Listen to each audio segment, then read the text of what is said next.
हर हर महादेव, जय बाबा केदार। तो दोस्तों आज तारीख हो चुकी है 11 जून और मैं आप लोगों के लिए केदारनाथ धाम का लेटेस्ट अपडेट लेकर आ चुकी हूँ। तो दोस्तों केदारनाथ यात्रा के दौरान की गई एक छोटी सी गलती कितनी भारी पड़ सकती है, इसका एक दुखद उदाहरण कल देखने को मिला। शॉर्टकट लेने की कोशिश में एक श्रद्धालु की जान चली गई, जबकि एक अन्य श्रद्धालु गंभीर रूप से घायल हो गया।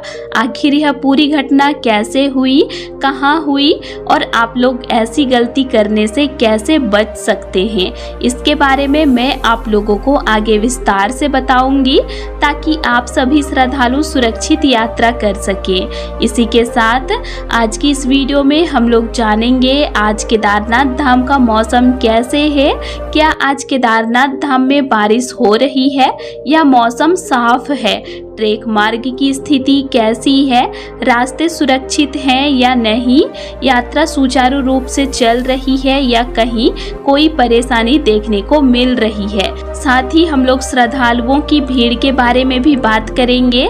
इस समय केदारनाथ धाम में कितनी संख्या में श्रद्धालु पहुंच रहे हैं, दर्शन में कितना समय लग रहा है और अभी यात्रा पर आने वाले श्रद्धालुओं को किन बातों का विशेष ध्यान रखना चाहिए। तो दोस्तों आज की यह जानकारी आप सभी यात्रियों के लिए बेहद महत्वपूर्ण होने वाली है, इसीलिए वीडियो को पूरा जरूर देखिएगा। और दोस्तों वीडियो में आगे बढ़ने से पहले एक छोटी सी काम की बात, अगर आप में से कोई भी इस साल चारधाम यात्रा जाने का प्लान बना रहे हैं लेकिन होटल, खाना या ट्रांसपोर्ट को लेकर टेंशन में है, तो मैं आपको एक आसान तरीका बता दूं। देवस्थान एक्सपर्ट के साथ आप अपनी पूरी यात्रा पहले से प्लान कर सकते हैं। यहाँ आपको अच्छा होटल, खाने पीने की व्यवस्था और गाड़ी की सुविधा सब कुछ मिल जाता है। और अगर आप हेलीकॉप्टर से जाना चाहते हैं तो वह ऑप्शन भी उपलब्ध है। स्क्रीन पर जो नंबर दिया है वहां एक बार कॉल या व्हाट्सएप करके जानकारी जरूर ले लीजिए। बाकी चलिए अब आगे बढ़ते हैं आज के अपडेट पर। तो दोस्तों सबसे पहले हम लोग उस दुखद घटना के बारे में जान लेते हैं जिसने सभी श्रद्धालुओं को एक बहुत बड़ी सीख दी है। दोस्तों कल केदारनाथ यात्रा मार्ग पर एक बेहद दुखद हादसा देखने को मिला। यह घटना लिनचोली क्षेत्र के पास हुई, जो गौरीकुंड और केदारनाथ धाम के बीच पड़ता है। जानकारी के अनुसार दो श्रद्धालु मुख्य ट्रेक मार्ग छोड़कर शॉर्टकट रास्ते से आगे बढ़ने की कोशिश कर रहे थे। आप लोगों को पता ही है कि केदारनाथ का पूरा रास्ता पहाड़ी क्षेत्र से होकर गुजरता है। एक तरफ ऊंचे ऊंचे पहाड़ हैं तो दूसरी तरफ गहरी खाइयां हैं। ऐसे में थोड़ी सी लापरवाही भी बहुत बड़ा हादसा बन सकती है। दोस्तों बहुत से श्रद्धालु जल्दी केदारनाथ धाम पहुंचने के लिए शॉर्टकट रास्तों का इस्तेमाल करने लगते हैं। उन्हें लगता है कि इससे समय की बचत होगी और वह जल्दी बाबा केदारनाथ के दर्शन कर पाएंगे। लेकिन बारिश के मौसम में यही शॉर्टकट रास्ते सबसे ज्यादा खतरनाक साबित होते हैं। बीते कई दिनों से केदारनाथ धाम क्षेत्र में लगातार बारिश हो रही है। बारिश की वजह से पहाड़ी रास्ते काफी ज्यादा फिसलन भरे हो चुके हैं।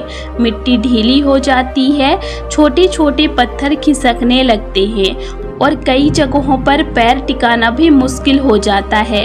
ऐसे में अगर कोई श्रद्धालु मुख्य ट्रेक छोड़कर शॉर्टकट रास्ते पर जाता है तो खतरा कई गुना बढ़ जाता है। और दोस्तों कल ठीक ऐसा ही हुआ। शॉर्टकट रास्ते से जाने की कोशिश के दौरान दोनों श्रद्धालु अचानक संतुलन खो बैठे और गहरी खाई में जा गिरे। घटना की सूचना मिलते ही प्रशासन तुरंत सक्रिय हुआ। SDRF, NDRF और राहत बचाव दल की टीमें मौके पर पहुंची और रेस्क्यू अभियान शुरू किया गया। काफी कठिन परिस्थितियों में दोनों श्रद्धालुओं तक पहुंचने की कोशिश की गई, लेकिन बेहद दुखद की बात यही रही कि एक श्रद्धालु की मौके पर जान चली गई, जबकि दूसरा श्रद्धालु गंभीर रूप से घायल हो गया। घायल श्रद्धालु को रेस्क्यू करके अस्पताल पहुंचाया गया, जहां उसका इलाज चल रहा है। दोस्तों, यह घटना उन सभी श्रद्धालुओं के लिए एक बड़ी चेतावनी है जो यात्रा के दौरान जल्दबाजी करने की कोशिश करते हैं। कुछ मिनट बचाने के चक्कर में कभी-कभी पूरी जिंदगी दांव पर लगा देते हैं। केदारनाथ यात्रा श्रद्धा और धैर्य की यात्रा है। यहाँ जल्दबाजी बिल्कुल भी नहीं करनी चाहिए। मैं आप सभी श्रद्धालुओं से हाथ जोड़कर यही कहना चाहूंगी कि अभी बारिश का मौसम चल रहा है। हर दिन कहीं न कहीं बारिश हो रही है और रास्ते फिसलन भरे बने हुए हैं। इसीलिए चाहे आपको थोड़ा ज़्यादा समय लगे, लेकिन हमेशा प्रशासन द्वारा निर्धारित मुख्य ट्रेक मार्ग का ही इस्तेमाल कीजिए। किसी भी अनजान शॉर्टकट रास्ते पर जाने की गलती मत कीजिए। याद रखिए दोस्तों, दर्शन 2 घंटे देर से हो जाए तो कोई बात नहीं, लेकिन आपकी सुरक्षा सबसे ज़्यादा जरूरी है। बाबा केदारनाथ के दर्शन तभी सफल माने जाएंगे जब आप सुरक्षित यात्रा करके अपने परिवार के पास वापस लौटेंगे। दोस्तों, अब हम लोग जानते हैं आज 11 जून के केदारनाथ धाम के मौसम अपडेट के बारे में, क्योंकि अभी सबसे ज़्यादा सवाल श्रद्धालुओं के मन में यही है कि आखिर मौसम कैसा बना हुआ है और यात्रा करना कितना सुरक्षित है। तो दोस्तों, मैं आप लोगों को बता दूं कि आज सुबह के समय केदारनाथ धाम का मौसम काफ़ी हद तक ठीक बना हुआ था। सुबह हल्की धूप भी देखने को मिली थी और चारों तरफ बादल भी मौजूद थे। मौसम को देखकर अंदाजा लगाया जा रहा था कि बारिश दोपहर तक होगी, लेकिन दोस्तों वही हुआ। दोपहर तक बारिश शुरू हो गई। दोपहर करीब 12 बजे के बाद केदारनाथ धाम और आसपास के क्षेत्रों में बारिश का दौर शुरू हो गया।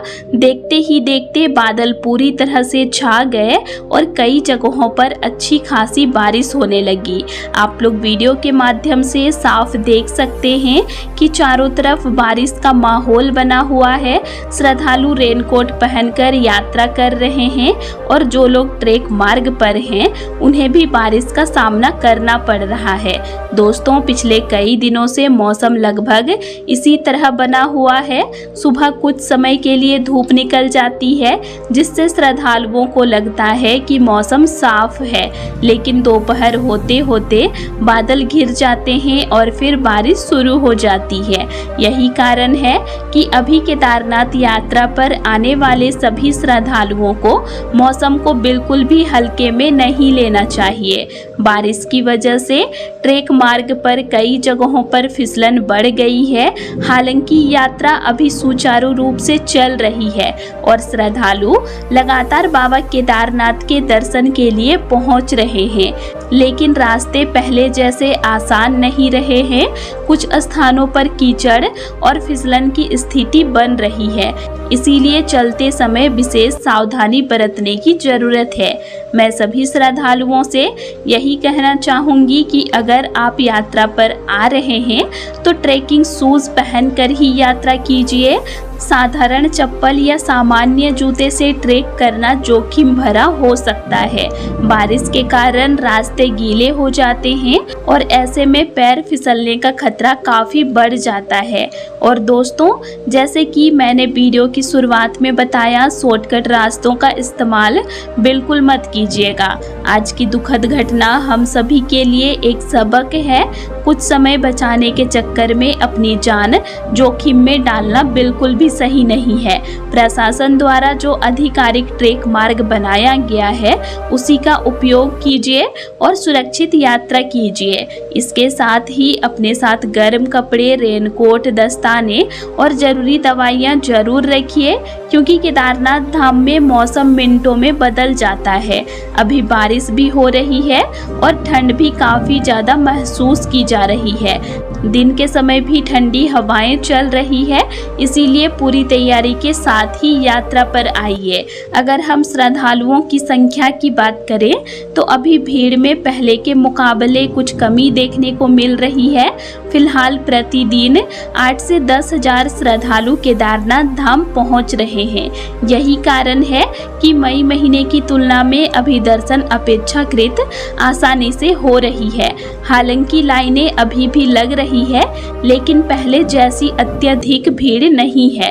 जो श्रद्धालु अभी यात्रा की योजना बना रहे हैं उनके लिए यही सलाह है कि अभी सुबह जल्दी अपनी यात्रा शुरू करें। कोशिश कीजिए कि सुबह 4 से 5 बजे के बीच ट्रैक शुरू कर दें। ऐसा करने से आप दोपहर तक यात्रा का बड़ा हिस्सा पूरा कर लेंगे और दोपहर बाद होने वाली बारिश से काफ़ी हद तक बच सकेंगे।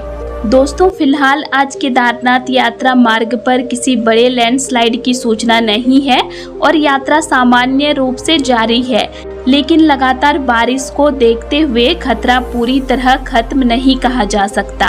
पहाड़ों में मौसम और परिस्थितियां कभी भी बदल सकती है, इसीलिए यात्रा के दौरान सतर्क रहना बहुत जरूरी है। याद रखिए दोस्तों, केदारनाथ यात्रा केवल आस्था की नहीं बल्कि धैर्य और सावधानी की भी यात्रा है।